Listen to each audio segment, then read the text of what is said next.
Hey family, welcome back to the Loud It Show. We are really glad to be back today. Catch us same time every Saturday with amazing topics. We are louding it. We were having an amazing topic this week. I have amazing guests with me in the studio, and I'm going to let each and every one of them introduce themselves before we get into it. Let's go. I'm Zoe, as per usual. So let's get into the rest of our panelists. Well, I'm Rebecca Nakato. Don't be afraid to plug yourself. What do you do?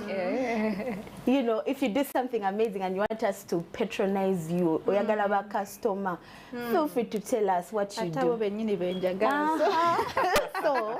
So yes, shamelessly plug. From Kibatu. It's an online shop coming soon. Amazing. Yes, hello, I'm Edimu Edgar. I work with Rebecca at Kibatu, Uganda. Wow. I'm actually the head of operations. Check out our website next week. We shall start selling. Amazing.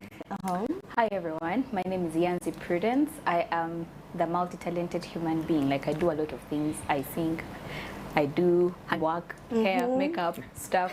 Yeah, write. I'm a writer and editor. Like, I am literally the multi-talented girl. And she really is. She's not just saying it, you know? Sometimes we are not self-aware of the things we claim that we actually aren't, but she actually is what she's saying she is. She's multi-talented, and I'm glad to meet you. We're talking about offense.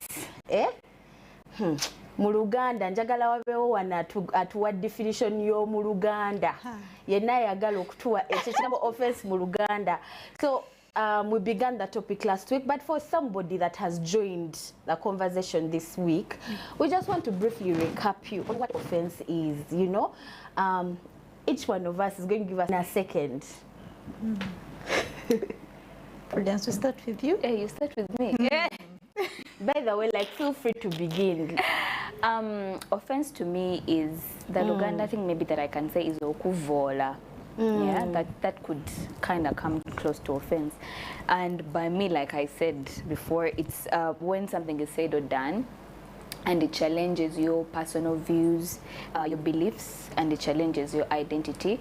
So it kind of like puts you in a state where you're hurt and angry. And yeah, to me, that is offense. Well, to me, disheartened, hurt, yeah, that's offense to me. Something that is negative. Okay. To me as a Christian, I think offense to me personally is any act that With God. God, why me? So that whole experience is an offense to them. They are offended with God because they feel like sometimes you don't, you know, in the Bible how John the Baptist, when he ends up in prison, he tells his disciples, you go and ask Jesus, are you the Jesus? Are you the Messiah we've been expecting? Because I didn't expect to serve you and end up in prison. So there are people that are serving God, loving God, worshiping God, and for whatever reason, their lives are not casting an image of the goodness and faithfulness of God as they think they should. So they feel offended. But I've loved all our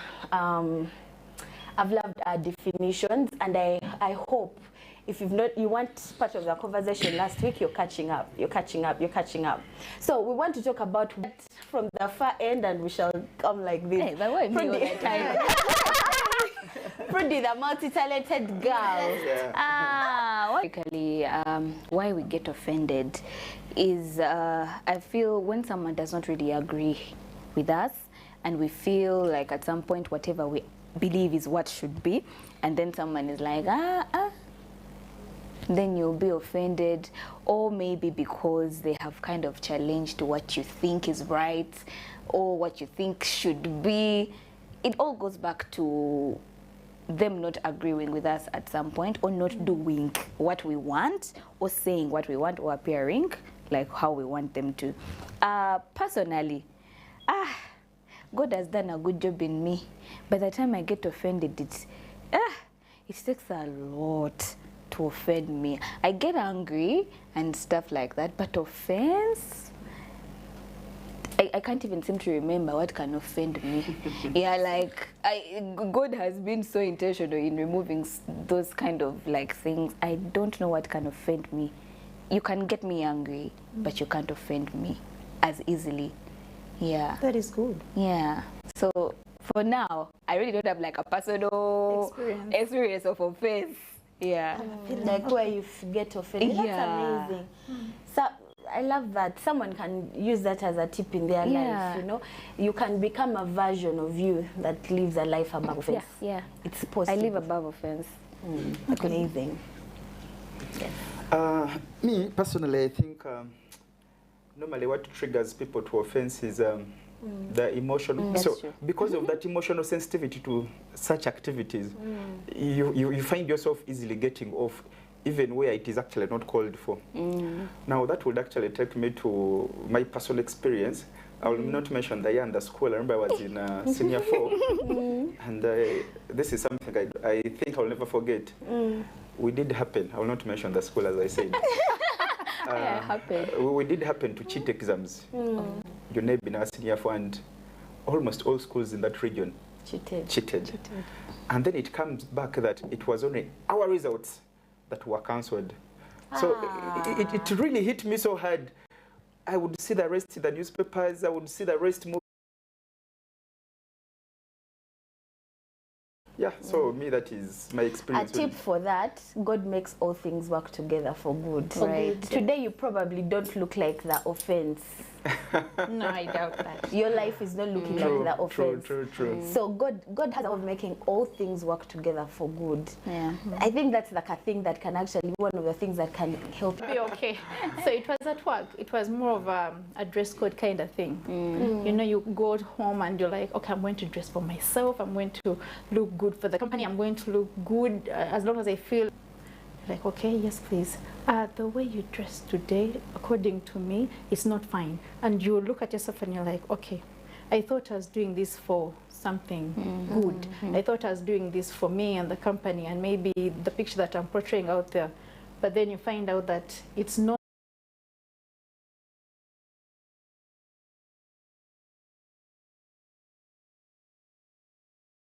We are all happy. It's not all about me. Right. Exactly. Never. Maybe just to add on what she has said, you know, the other thing normally that triggers actual offense is expectations and assumptions. Oh my God. Yes. Oh my God. That is a big point. Yeah. True. That's so true, actually. I remember my own personal experiences of offense. I used to be this person who feels like what you said, where you feel like what you know or how you've been raised is how everybody has been raised, Exactly. you know. Exactly. But people have been raised feeding on different kinds of knowledge, you know. So when you get to let's say the works intentionally offending people, why do people intentionally offend? When someone's assaulted and demoralized, why would someone do something like that? Like, I say something to Prudy with the intent of insulting and demoralizing her. Intentional offense. I think people do that in most cases. The people that normally do the offensive bit of it are those that feel insecure about themselves. There are people who do offend others just to belittle them, to bring them down, to make them feel like they're inferior and they're superior. You know, there are people who will come to you and tell you negative, give you negative vibe, give you negative feedback. They're always never on your side just to belittle you. Okay, but in you have something that they do not have, that they admire, that they wish they had, but they could not get it anyway. So the best way to put you down is when they criticize you, insult you, throw all the negative vibe on you. Okay, but then it's also up to how you perceive it, how you welcome it. When you put yourself in a situation and you tell yourself, I'm not going to be insulted, I'm not going to take in all the negative that is told to me, or maybe you find ways of how you can solve it on your own. It all takes a person, it takes you to first, change, to make sure that it's not all about strength, you. Exactly. Emotional strength. Exactly. You do not wait for a person to tell you, you'll be okay. It's more of it's okay. That's how you view it. I view me differently. That's true. You get it? So it's either they want to feel superior. Superior. You be inferior. Maybe also people do offend others because of how they are brought up, background. They're not used to respecting people. So they've grown up in a place where they're not, you know, motivated. There's no example. There is nothing like respect. There's nothing like, how would she feel if I told her that? It's more about them. If they There's something strange, like just to like draw from that. There's something so strange I've observed lately. Do you know that there are adults who have been like the mode of training has always been pain. Like for example, if the parent wants them to do better, they'll use the comparison. Yeah. Like they use insults to push their kids forward, to motivate their kids forward. So such a child is going to know that the way people move forward is through stirring upward, strife. So then themselves, they're just like a track record of being offensive.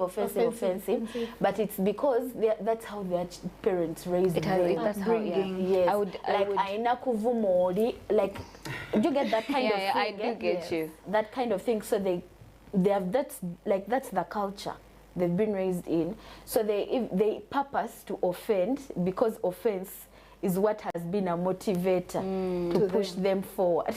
Actually, maybe just to add on what you've said, you know, there are people who deliberately offend others. I remember when we were growing up, one of my young brothers, when you're in a setup and no one is paying attention to him, would at least end up breaking something so that to get your attention. So I think that could also be one of the reasons. Then I also remember in school, way back in O-level, that you would try to reach out to a girl and she refuses. So you make sure you insult her so much to get her attention. Exactly, but that's still being done even to exactly. today. So that she gets this feeling. It's crazy. Very for crazy. me to feel such way in this environment, to avoid offense. Let me belittle you. Exactly. So sometimes it happens just to, you know, get at someone. I would also equate intentional offense to bullying. Yes. Yeah, you know, I don't know. I'm trying so much to read into what bullying is and where the mind of bullies is, but it's usually coming from a deep rooted insufficiency that the only way you're going to feel nice or good is if you make someone stoop to the level that you're at. Misery loves company. Yeah, misery loves company. So people who are very miserable are likely to offend. People who are bitter, we've said this before in the previous episode, people who are bitter. Should I also relate that to sadists? Yes. Though not really. Sadists might just want to be wallowing in their whole thing of like, you know, they are craving that kind of attention, like I am sad. When someone comes like, oh Bambi, sorry. Oh Bambi, sorry. So that is a sadist. But still there are some who go to the extreme that I am sad, why should you be happy? So let me also, why are you happy? For me, I'm sad. We should be feeling like this. The same. Yeah, that intentional kind of offense comes from a deep, I've been there before. I've been a bitter human being before, so I know what offense is because I've offended. I'm sorry to be offended, but yeah, it's also like an example. It's deeply rooted. It is, the way you've brought it out, it could be a sense of revenge. Yeah. You actually offend to revenge. Yeah. Okay. Wow, people need to heal. Yeah, we all need to heal. Like you just need to get like a torch and like, okay. But this is interesting. One of the things I'm really taking away from this conversation is, number one, you can choose not to be offended. So that means you yourself, you can decide what offense is. You can choose to live a life above offense by refusing for, like, even if it's intentional offense, you refuse it to be an offense. You refuse it to get to you. Yeah. So you can choose to live a life above offense. You can literally, you define offense, what offense is. Yeah. Somebody brings their negativity purposing to offend, and you're like, but that's not offense to me. Yeah. You don't know what you're talking about. I am not who you say I am the word of God. Yeah. And then number 2, you need to heal. Like when you're not a healed individual, you won't help but offend. You have a shallow perspective. Yeah, you won't help but offend. You'll be a literal, like, you'll be the definition of offensive, you know? Yeah, so you can choose to live a life above offense where nothing offends you, because you define offense. You define what offense is, and you can choose for offense to be a non-existent word in your dictionary. Nothing offends me. And if you're a person that gets offended, not necessarily easily offended, but just to get offended, there are things that are really honestly worthy of being offended over, but you can choose to not be. And if you're a person who dishes offense, you can heal so you don't offend anymore. You're a life giver, you're a joy giver, you're a peace giver, you're a healer, you know? Actually,